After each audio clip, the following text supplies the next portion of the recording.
guys, John here for another little fireside chat. As you can see from the video, we just finished playing our Sunday evening Dungeons and Dragons session. It was a lot of fun. Plus, tonight was the first night in a while that we got our TV table working.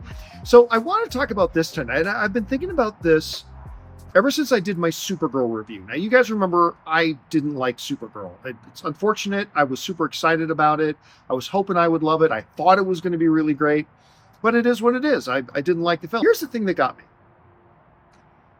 I got a few comments that were very similar to a type of comment I normally get whenever I do a negative movie review. And unfortunately, like every couple of movies I don't like, and I have to talk about the fact that I don't like them. But I inevitably get this comment, and I got several of them in the Supergirl review, which were basically along these lines. Thank you for the honest review. I feel like whenever I do a negative review, I get some form of the comment of, oh, thank goodness you gave an honest review. Oh, it's good to see an honest review. Thank you for the honest review.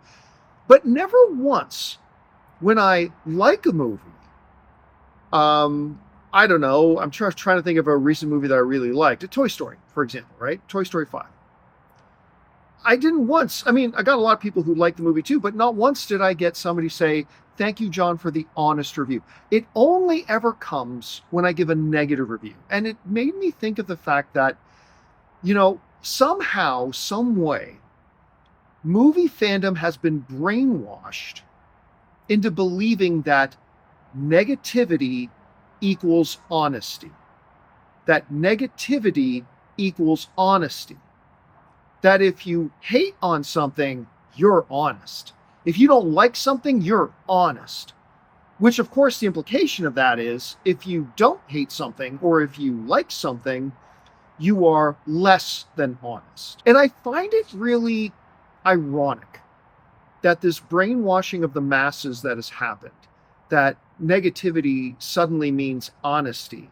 Like, I'm not being any less honest when I'm saying I loved Superman than I was when I said I didn't love Supergirl. There was no less honesty in either, but hey, one was negative, so that's honest. Thank you for the honest review.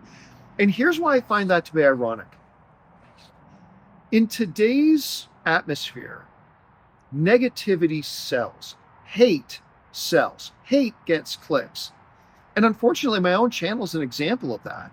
Like, I do an audit of my YouTube channel at least every few weeks where I go over the front page of my YouTube channel and I want to make sure that at like no more than 1 out of every 5 posts is something that's negative, right? Because I want to be known for the things that I love.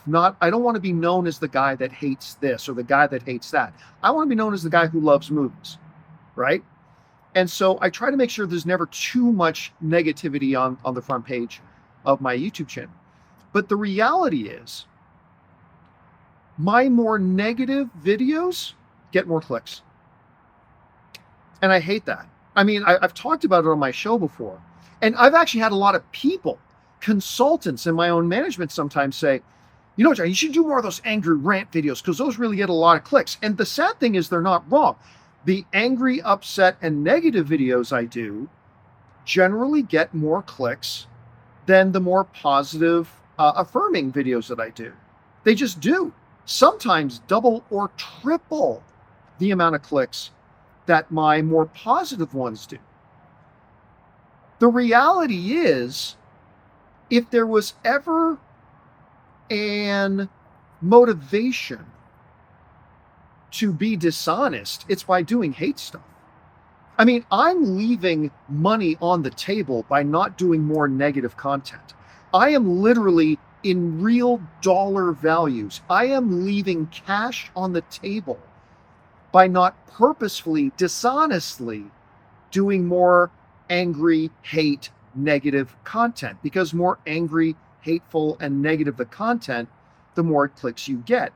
So it would seem to me, understanding that negativity gets more clicks, that hate sells, that all that kind of stuff, that really it is in your best interest to artificially generate negativity, to rage bait. to grift, to know your audience and create the type of content that will attract them in, to whore yourself for clicks. It seems to me that if you want to find the real honest ones, it's the positive ones. Because by making positive content, you're automatically getting less views, less clicks. Again, I know this from firsthand experience, because the more negative a video I make, those videos get more clicks, substantially more clicks, and hence I am leaving money on the table.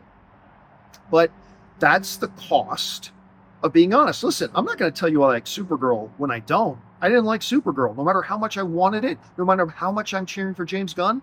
I didn't like it, so I got to be honest. But if I watch Toy Story 5 and I like it, sure, I'll get more clicks if I come out and say, if I just whore myself and be dishonest and all that kind of stuff and say, Toy Story is just a garbage, de-escalation of whatever. It's just a total, it betrays the original Toy Story. I could have done that. I would have made more money, but I don't. So it seems to me that, listen, if you like something, say you like it. If you don't like something, say you don't like it. That's fine. But it seems to me the ones that would be more suspicious of being dishonest are the ones that are doing it to get more clicks. And the ones that, to me, appear more honest are the positive ones, which are knowingly leaving money on the table. Again, that's not to say when I do a Supergirl video and I make my review on Supergirl and say I don't like it, that doesn't mean I'm just saying I don't like it just to get clicks. It's movies, man. It's art. We're all going to see things we like. We're all going to see things we dislike. But I will say this whole mass brainwashing of somehow being convinced that negativity equals honesty, when in reality, I think negativity increases the chances that someone's just whoring themselves out for the sake of the click blowjob. I don't know. I think it should be the other way around. But I just don't know where somewhere along the lines we got convinced that negative equaled honest. Because it's just not true. Anyway, that's just kind of my random ramblings tonight for Fireside. Thanks a lot for joining me, guys, and I'll see you on the John Campea Show tomorrow.